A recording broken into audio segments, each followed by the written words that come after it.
ऑफिसला कार्यक्रम होता, एसपी ऑफिसच्या उद्घाटनाचा. माननीय देवाभाऊ त्या कार्यक्रमाला आले.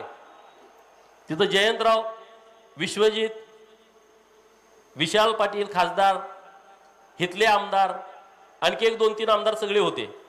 मी आलो. मी कायला बघतोय, तुम्हाला माहित आहे. मला विश्वजित कदम आणि विशाल दादा म्हणले काय चाललंय, कसं चाललंय, हातात हात दिला, माझ्याशी बोलले. मी पुढे गेलो. जयंत पाटील सर, त्याच्याबरोबर कशाला बोलताय? त्यातल्याच एकानं मला सांगितलं, अरे ती बारक्या पोरासारखं शाळेमध्ये त्याच्यासोबत कशाला बोलताय? अरे मी कुणाशीच बोलत नाही ना, मला काय पडलंय कोण बोलला नाही बोलला, मला काय करायचंय? पण तुम्ही कुठल्या लेवलला चाललाय? त्याला एकटा पाडा म्हणे. एकटा पाडा? अरे मी एकटाच आहे. सिंह एकटाच असतो. सिंह एकटाच असतो ना, तो काय कळपात येतो का? आणि मी काय तुम्हाला लढायला एकदम खुल्लाय, खुल्लाय. राजकारणामध्ये जय पराजय होत असतात.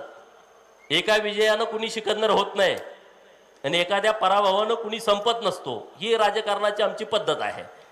मी तर किती वेळा पडलोय, लोकांना वाटतच नव्हतं कधी निवडून येईल का नाही पडत. लय जण झटलेत तिकडं. नाव आता घ्यायला नको, वरचे सगळे दमलेत गोपीचंदला पाडा म्हणणारे.